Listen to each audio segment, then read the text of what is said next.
চৌঠা জুন বাংলাদেশ এবং ভুটান মুখোমুখি। 10ই জুন সিঙ্গাপুরের সঙ্গে এএফসি কাপ কোয়ালিফায়ার্স এর সেই কঠিন লড়াইয়ের আগে বাংলাদেশের জন্য আরো একটা বিরাট বড় পরীক্ষা। ভুটানের সঙ্গে বাংলাদেশের এই ম্যাচটাকে ঘিরে অনেকটাই উত্তেজনা কাজ করছে, তার কারণ এই যে স্কোয়াডটা ঘোষণা করা হয়েছে, এই একই স্কোয়াড ঘুরে ফিরে গিয়ে খেলবে সিঙ্গাপুরের বিরুদ্ধে 10 তারিখের ম্যাচটাতেও। অরিজিন ফুটবলাররা চলে এসেছেন দেশে। শোভিত সোম এখনো আসেননি, তবে হামজা চৌধুরী পৌঁছে গেছেন, ফাহমিদুল পৌঁছে গেছেন। আগে থেকেই অবভিয়াসলি এই দলটার মধ্যে ছিলেন বেশ কজন অরিজিন ফুটবলার যারা বাংলাদেশকে বহুদিন যাবৎ সার্ভিস দিয়ে যাচ্ছেন। ক্যাপ্টেন জামাল ভুঁইয়া তাদের মধ্যে একজন। তো সবকিছু মিলিয়ে এই ম্যাচটাকে নিয়ে যদি কথা বলতে হয়, অবভিয়াসলি বাংলাদেশের সব সমর্থক দর্শকদের চোখ কি কারণে এই ম্যাচে থাকবে, তার কারণটা হচ্ছে হাভিয়ার কাব্রেরা বা বাংলার পেপ গার্ডিওলা তিনি আসলে বাংলাদেশের এই দলটাকে কিভাবে সাজাতে চান সেটা নিয়েই মানুষের জল্পনা কল্পনার শেষ নেই।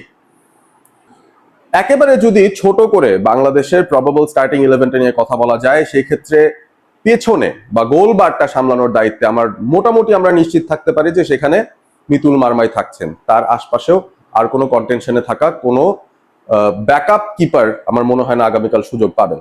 মিতুল মারমা তিনি আমাদের গোলবারটা সামলাবেন। তার সামনে যে দুজন সেন্টার ব্যাক আছেন, অবভিয়াসলি তপু বর্মন এবং তারেক কাজীর পার্টনারশিপটাকে আমরা আবারও দেখবো, যারা ইন্ডিয়ার বিরুদ্ধে শুরু করেছিল। তবে তারেক কাজী আনফর্চুনেটলি সেই ম্যাচটাতে 20 মিনিট পর ইনজুর্ড হয়ে ফিরে যান এবং সে কারণেই বাংলাদেশের ডিফেন্সিভ লাইনটাতে খানিকটা অসুবিধার তৈরি হয়। তবে তারেক কাজী এবং তপু বর্মন দুজনই ফিট আছেন, দুজনই হয়তো আগামীকাল ভুটানের সঙ্গে স্টার্ট করতে যাচ্ছেন। লেফট ব্যাক পজিশনটায় ইসা ফয়সালকে অনেকেই চাইছেন, তবে লেফট ব্যাক পজিশনে আরো কিছু খেলোয়াড়ের কিন্তু খেলার সুযোগ রয়েছে। সেখানে শান্ত খেলতে পারেন, যিনি প্রথমবারের মতো বাংলাদেশ সিনিয়র দলে কল আপ পেয়েছেন। সেখানে সাদউদ্দিন খেলতে পারেন, যিনি ভার্সেটাইল একজন ফুটবলার, যদিও তার কারেন্ট ফর্ম নিয়ে অনেক কথাবার্তা চলছে।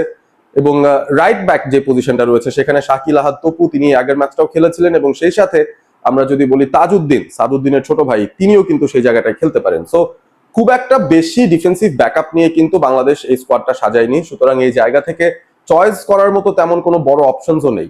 সো ব্যাকফোরটা যদি আমরা দেখি, অবভিয়াসলি তারেক কাজী এবং তপু বর্মনের সাথে রাইট ফ্ল্যাঙ্কে আমি আশা করব বাংলাদেশ যেন তাজউদ্দিনকে সুযোগটা দেয়। কারণ বাংলাদেশ প্রিমিয়ার লিগে তাজউদ্দিনের যে পারফরমেন্স ছিল ওভারঅল, শুধুমাত্র ডিফেন্সিভ অ্যাট্রিবিউটস নয়, তার অ্যাটাকিং রিটার্নসও কিন্তু বেশ ভালো ছিল। বেশ কিছু অ্যাসিস্ট তিনি কিন্তু এইবারের বাংলাদেশ প্রিমিয়ার লিগে করতে পেরেছেন। লেফট ব্যাক পজিশনটায় তার ভাই সাদউদ্দিনই খেলবেন, সেই জায়গাটায় আমি আশা করব অবশ্য ইসা ফয়সাল যেন সুযোগ পান। তিনি একজন বা পায়ের প্রপার প্লেয়ার, সাদউদ্দিন দু পায়ে ভালো খেলতে পারলেও মোস্টলি ডান পায়ের একজন প্লেয়ার। সো রাইট ফুটেড একজনকে লেফট ব্যাকে আমি অন্তত চাই না বাংলাদেশ খেলা। কাবরেরা এখন অন্য কিছু ভাবলেও ভাবতে পারেন, তবে ইসা ফয়সাল থাকলে আমার মনে হয় টিমের মধ্যে ডিফেন্সিভ ব্যালেন্সটার ভালো একটা সমন্বয় ঘটতে পারে। এখন মিডফিল্ডের যে 3জন খেলোয়াড় থাকবেন বা মিডফিল্ডে যদি 4জনও হয়, মানে ফরমেশনের উপর ডিপেন্ড করছে আসলে বাংলাদেশ কিভাবে লাইন আপ করবে। তারা কি 4-4-2 ফরমেশনে যাবে, নাকি 4-2-3-1 ফরমেশনে যাবে, 4-3-3 ফরমেশনে যাবে? তিনটার যে কোনো একটাতেই কিন্তু যাওয়ার সম্ভাবনা রয়েছে আগামীকাল ভুটানের সঙ্গে।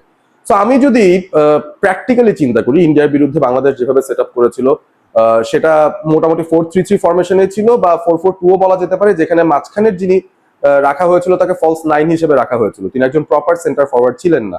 তো মিডফিল্ডে 3জনই ছিলেন আলটিমেটলি। আমার কাছে মনে হয় যে ডিফেন্সিভ মিড পজিশনটায় হৃদয় একটা সুযোগ পাবেনই এবং তার সাথে হামজা থাকবেন। এই দুজন যদি খেলেন, জামাল ভুঁইয়ার কি খেলার সুযোগ আসছে কিনা সেটাই একটা বড় প্রশ্ন। প্রথম যে ম্যাচটা হয়েছিল এএফসি কোয়ালিফায়ার্স এর ইন্ডিয়ার বিরুদ্ধে, সেখানে কিন্তু জামাল ভুঁইয়াকে একটা মিনিটও দেওয়া হয়নি। সেই জায়গাটায় এখন জামাল তিনি ফিট আছেন, তিনি বাংলাদেশ প্রিমিয়ার লিগের ম্যাচও কিছু খেলেছেন এবং প্রেস কনফারেন্সে যথারীতি আজকেও কথা বলেছেন। তো আলটিমেটলি জামাল ভুঁইয়াকে কি আমরা বাংলাদেশের জার্সিতে আগামীকাল শুরু করতে দেখবো কিনা বা কিছু মিনিটস পেতে দেখবো কিনা সেটাই এখন দেখার বিষয়। তবে জামাল যদি থাকেন সেই ক্ষেত্রে জামাল, হামজা, মোহাম্মদ হৃদয় একটা অপশন হতে পারে। আর যদি জামালকে না নামানো হয় সেই ক্ষেত্রে আমার মনে হয় ইন্ডিয়ার বিরুদ্ধে যেই ট্রায়োটা নেমেছিল সেই ট্রায়োটায় নামার সম্ভাবনা আছে। একদম পেছনে হৃদয়, তার পাশে হামজা এবং সামনে হয়তো জনিকে আমরা দেখতে পারি অ্যাজ দ্য মিডফিল্ড 3। তারপর ফলস লাইনে যাবে নাকি প্রপার সেন্টার ফরওয়ার্ডে যাবে বাংলাদেশ, সেটাই একটা বড় প্রশ্নের জায়গা। ইমনকে খেলিয়েছিল বাংলাদেশ ইন্ডিয়ার বিরুদ্ধে ম্যাচটায়, তিনি শুরু করেছিলেন। মোরসালিনকে খেলানো হয়েছিল এক প্রান্তে, রাকিব একটা প্রান্তে খেলেছিলেন এবং আগামীকালের ম্যাচটায় আমার কাছে মনে হয় যে একই ধরনের একটা লাইন আপ নিয়ে যেতে পারেন কাবরেরা। তবে কিছু পরিবর্তন আসবে, কারণ ফাহমিদুল যেহেতু স্কোয়াডে আছেন, আমার কাছে মনে হচ্ছে প্রবল সম্ভাবনা আছে ফাহমিদুলকে দিয়ে স্টার্ট করানোর। লেফট ফ্ল্যাঙ্কে হয়তো ফাহমিদুল স্টার্ট করবেন, রাইট ফ্ল্যাঙ্কে রাকিব হোসেন স্টার্ট করবেন। একটা মাত্র পজিশন বাকি থাকে, সেখানে কি মোরসালিন খেলবেন, সেখানে কি ইমন খেলবেন, সেখানে কি আলামিন খেলবেন যাকে নিয়ে এত কথা হচ্ছে, সেটাই কিন্তু একটা বড় ধোঁয়াশার জায়গা। আমি আশা করব যেন আলামিন খেলতে পারেন, কারণ তার খেলা ইন্টারন্যাশনাল ফুটবলে দেখার জন্য আমরা মুখিয়ে আছি। পুলিশ এফসির হয়ে তিনি কি দারুণ পারফরমেন্সটা দিয়েছেন এবারে বাংলাদেশ প্রিমিয়ার লিগে, সুতরাং তার একটা সুযোগ প্রাপ্য আমাদের কাছে, অন্তত তাই মনে হয়। সো একদম পেছন থেকে টানা চলে যায় মিতুল মার্মা অন গোল, তুপুর বর্মন, তারেক কাজী দুই সেন্টার ব্যাক, রাইট ব্যাকে তাজউদ্দিন, লেফট ব্যাকে ইসা ফয়সাল, তিনজন মিডফিল্ডার হামজা, মোহাম্মদ হৃদয় এবং জনি, রাইট ফ্ল্যাঙ্কে সামনে থেকে রাকিব, বা প্রান্তে ফাহমিদুল, মাঝখানে আলামিন।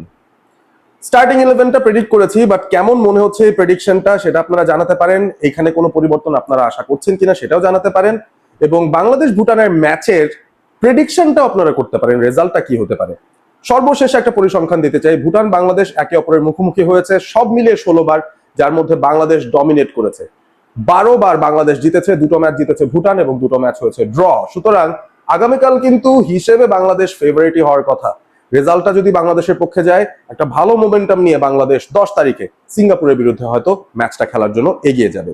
এবং আমার আপনার মতো যারা বাংলাদেশের ফুটবলের সমর্থকরা রয়েছে, আমরা কিন্তু আশায় বুঁদ হয়ে আছে এই মুহূর্তে।